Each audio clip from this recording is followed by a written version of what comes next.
हम लोग आज देखेंगे कि प्रश्नावली 9.1 का क्वेश्चन नंबर 3 है, एनसीईआरटी या बीटीपीसी का तुम्हारा क्वेश्चन नंबर है। तो यहाँ पर देखोगे क्या है, बोल रहा है कि एक ठेकेदार बच्चों को खेलने के लिए एक पार्क में 2 फिसलन पट्टी लगाना चाहती है। 5 वर्ष से कम उम्र के बच्चों के लिए वह एक ऐसी फिसलन पट्टी लगाना चाहती है जिसका शिखर 1.5 मीटर की ऊंचाई पर हो और भूमि के साथ 30 डिग्री का कोण पर झुका हो। तो एक फिसलन पट्टी का जो है, फिसलन पट्टी ये हुआ, ये वाला, ठीक ना, और इसकी ऊंचाई जो हो 1.5 मीटर हो और यह जो है भूमि के साथ 30 डिग्री का कोण बनाता हो, ठीक है। जबकि इससे अधिक उम्र के बच्चों के लिए जो है 3 मीटर की ऊंचाई वाला ले रहा है और इसका जो है भूमि के साथ जो है 60 डिग्री का कोण बन रहा है, ये 3 मीटर है। तो प्रत्येक स्थिति में फिसलन पट्टी की लंबाई, तो फिसलन पट्टी हमारा ये हुआ, ठीक ना, तो इसकी लंबाई हम लोगों को निकालना है। तो इसको मान लेते हैं ए बी सी है और ये डी ई एफ है, ठीक है। अब जो है देखिएगा कि त्रिभुज ए बी सी में अब हम लोगों को लंब और कर्ण के बीच का रिलेशन चाहिए, तो साइन 30 लेंगे। तो साइन 30 डिग्री बराबर A B by A C. Sine 30 का मान 30 का वैल्यू कितना होता है, 1/2 is equal to A B 1.5 by A C. तो ए सी बराबर हो जाएगा 2 इंटू 1.5 मीटर, यानी 3 मीटर लंबाई हो जाएगी फिसलन पट्टी की, ठीक है। दूसरा केस है डी ई एफ का, त्रिभुज डी ई एफ में। तो यहाँ पर भी साइन 60 लेना पड़ेगा, यहाँ पर भी हम लोगों को फिसलन पट्टी की लंबाई निकालना है, तो फिर लंब और कर्ण के बीच का ही रिलेशन देखना है। तो साइन 60 डिग्री बराबर हो जाएगा D E by D F. तो साइन 60 का वैल्यू कितना होता है, √3/2 इज इक्वल टू 3/df। तो df इज इक्वल टू हो जाएगा 2 इंटू 3/√3, 3 से कैंसिल करोगे हो जाएगा 2√3 मीटर, और इसको अगर कन्वर्ट करोगे तो 2 इंटू 1.732 यानी 4, 3 2 = 6, 7 2 = 14, 1 2 1 = 2 1 3, 3.464 मीटर। तो ये आपका जो है ऊंचाई आ जाएगा फिसलन पट्टी, लंबाई आ जाएगा फिसलन पट्टी का। क्लियर है? तो इतना आएगा, ठीक, इतना ही है ना। चलिए अब हम लोगों का देखोगे कि क्वेश्चन नंबर 4 है। क्वेश्चन नंबर 4 में क्या है कि भूमि के एक बिंदु से जो मीनार के पाद बिंदु से 30 मीटर की दूरी पर है, मीनार के शिखर का उन्नयन कोण 30 डिग्री है। मीनार की ऊंचाई ज्ञात करें। मान लेते हैं कि ए बी क्या है, मीनार है, जो कि क्या होगा, भूमि के साथ लंबवत रहेगा। तो ये ए और बी मान लेते हैं, और इसके पाद बिंदु मतलब ये हुआ शीर्ष भाग और ये हुआ पाद भाग। तो इसको मीनार भी ऐसे बना सकते हो, कोई दिक्कत वाली बात नहीं है, ठीक ना। तो इसके क्या बोल रहा है, पाद बिंदु से 30 मीटर की दूरी पर, तो 30 मीटर मान लेते हैं, यहाँ पाया 30 मीटर की दूरी पर जो है मीनार के शिखर का उन्नयन कोण। उन्नयन कोण आपको बताया गया था कि नीचे से हम लोग ऊपर जब देखेंगे तो उसका उन्नयन कोण बनेगा, तो ये है 30 डिग्री, ठीक है। और ये जो है आपका 30 मीटर की दूरी है, ये सी बिंदु मान लेते हैं, ठीक है। अब जो है मीनार की ऊंचाई निकालना है। तो मीनार की ऊंचाई निकालने के लिए क्या होगा कि तुम्हारा लंब और आधार के साथ जो है 30 डिग्री का संबंध देखेंगे, जो कि tan थीटा से हम लोगों को प्राप्त होता है। तो इसमें हम लोग देखेंगे, माना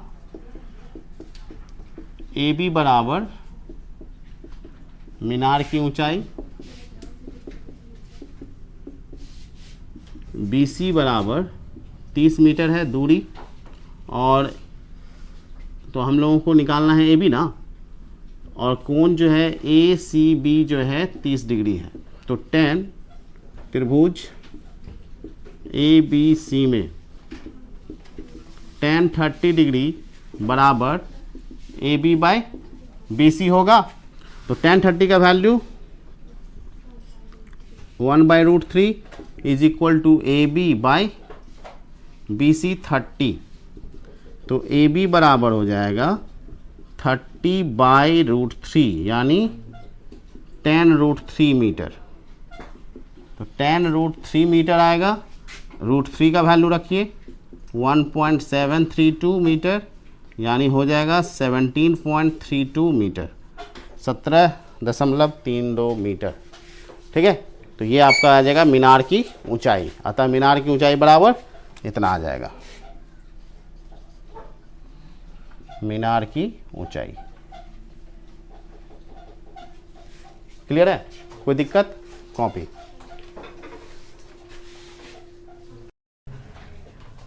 अब देखिएगा हमारा जो है क्वेश्चन नंबर 13 है, 13 नंबर का। तो समुद्र तल से 75 मीटर ऊंची लाइट हाउस के शिखर से देखने पर, जब शिखर से हम लोग देखेंगे लाइट हाउस के, तो ऊपर से देखेंगे, यहाँ मान लेते हैं तो यहाँ से देखा जाएगा तो ये जो है अवनमन कोण बना रहा है। तो ये यहाँ से हम लोग देख लिए, ठीक है ना, यहाँ से देख रहे हैं ऊपर से नीचे की तरफ। तो जहाज़ों का अवनमन कोण जो है, दो जहाज़ हैं, तो एक 30 डिग्री और एक 45 डिग्री पर है। तो एक 30 डिग्री और एक 45 डिग्री, ये 30 डिग्री और ये 45 डिग्री है अवनमन कोण इसका। जहाज ए और बी मान लेते हैं, या बी ए जो मानिए, और ये जो है पी क्यू मान लेते हैं, ऊंचाई मान लेते हैं।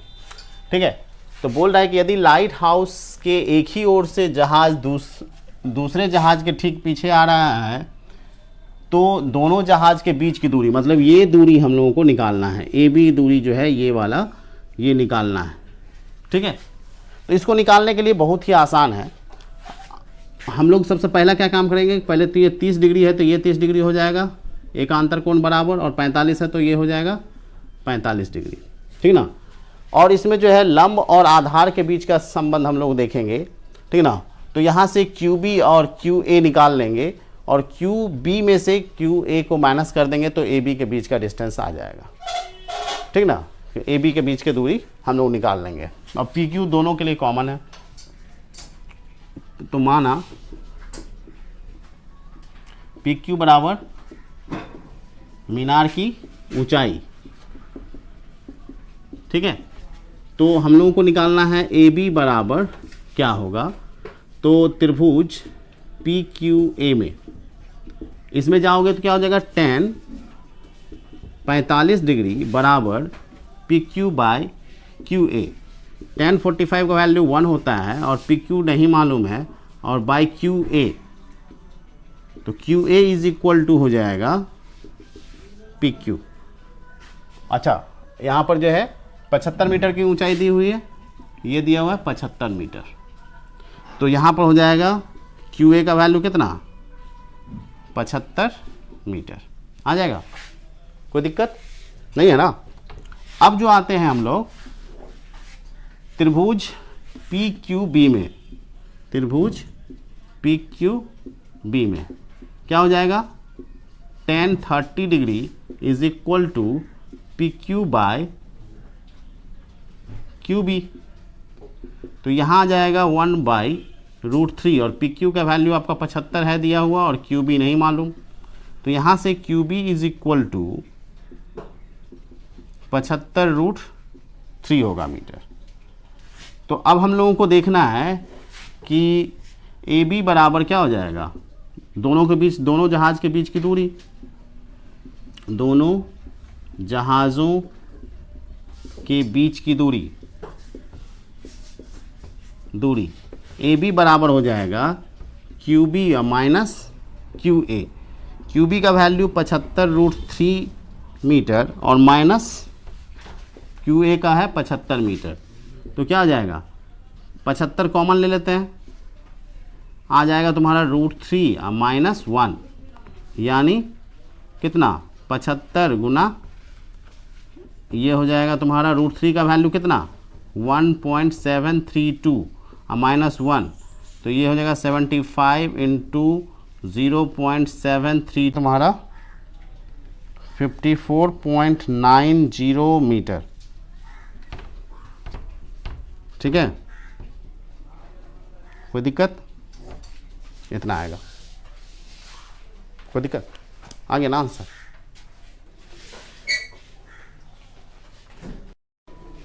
अब हम लोग देखते हैं कि आपका 14 नंबर क्वेश्चन है, ठीक ना। यहाँ 1.2 मीटर का एक लंबी लड़की है जो भूमि से 88.2 मीटर की ऊंचाई पर एक क्षैतिज रेखा में हवा में उड़ रहे गुब्बारे को देखती है। यहाँ पर देख लोगे कि ये जो है यहाँ से यहाँ तक की ऊंचाई कितना है, 88.2 मीटर है।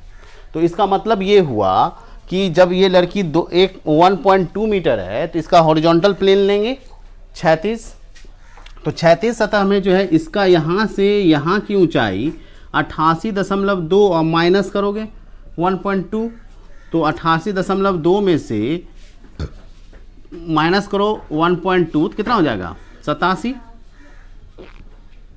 होगा ना। तो इतना हो जाएगा 87 मीटर। अब जो है क्या बोल रहा है कि 60 डिग्री और 30 डिग्री का है। तो यहाँ पर किसी भी क्षण लड़की की आंख से गुब्बारे का उन्नयन कोण जो है 60 डिग्री है और कुछ समय के बाद जो है क्या हो रहा है, उन्नयन कोण 60 डिग्री हो तुम्हारा क्या है, कुछ समय के बाद उन्नयन कोण 60 डिग्री है और कुछ, अरे दोबारा लिखा गया है ना, किसी भी क्षण लड़की की आंख से गुब्बारे का उन्नयन कोण 60 डिग्री है और कुछ समय के बाद जो है वो कितना हो जा रहा है, 30 डिग्री हो जा रहा है, ठीक है ना, घटकर 30 डिग्री हो जा रहा है। यहाँ तक की दूरी निकालना है, ठीक है ना। तो हम लोग मान लेते हैं कि यहाँ पर जो है ए बी, ये जी है, लड़की के लिए जी ले लिए, और यहाँ ए बी और ये सी डी मान लेते हैं, ठीक ना। तो यहाँ पर ए बी बराबर सी डी बराबर क्या हो जाएगा, 88.2 और माइनस 1.2, तो 87 मीटर आ जाएगा, ठीक है। अब जो है यहाँ पर त्रिभुज ए बी जी में देखेंगे क्या हो जाएगा, हम लोगों को लंब और आधार के बेस पर देखना है। तो लंब और आधार देखोगे तो क्या हो जाएगा, tan तुम्हारा जो पहला तो 60 डिग्री है, tan 60 degree is equal to A B by G B. तो ए बी का वैल्यू तो हम लोगों का 87 बाई जी बी नहीं पता, और tan 60 का value √3 is equal to 87 by G B. तो G B is equal to हो जाता है 87 बाई √3, तो कट जाएगा 3 2 जा 6 और 9 3 जा 29 √3 मीटर, ठीक है। अब जो आते हैं हम लोग त्रिभुज, ये वाला त्रिभुज में चले जाओ, तो त्रिभुज सी डी जी में अब यहाँ पर 30 डिग्री का कोण बना रहा है, उन्नयन कोण बदल चुका है। तो 30 डिग्री के कोण में क्या हो जाएगा, tan 30 डिग्री बराबर C D by G D. तो 30 डिग्री का वैल्यू 1 बाई tan 30 का वैल्यू 1 बाई √3 और सी डी का वैल्यू तो दिया हुआ है 87 बाई जी डी।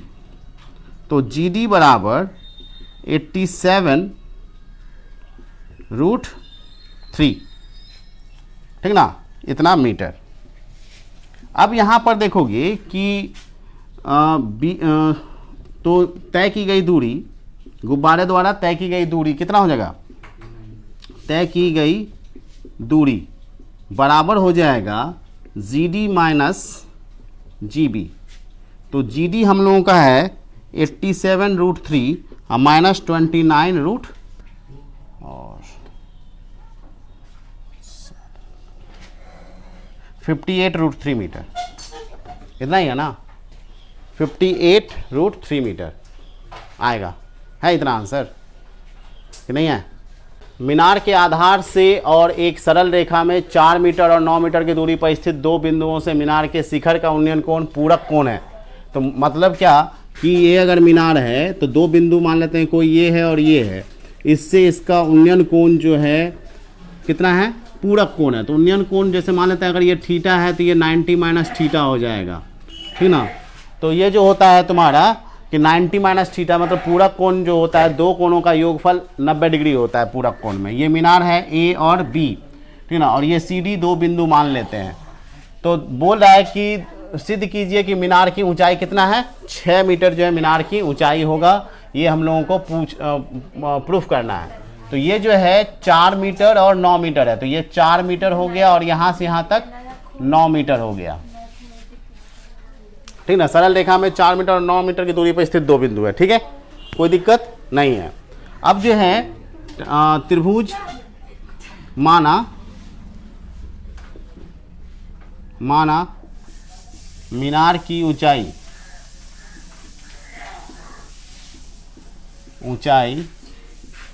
AB बराबर H। ठीक ना, तो यहाँ पर देख लोगे कि त्रिभुज ABC में, तो ABC में क्या हो जाएगा,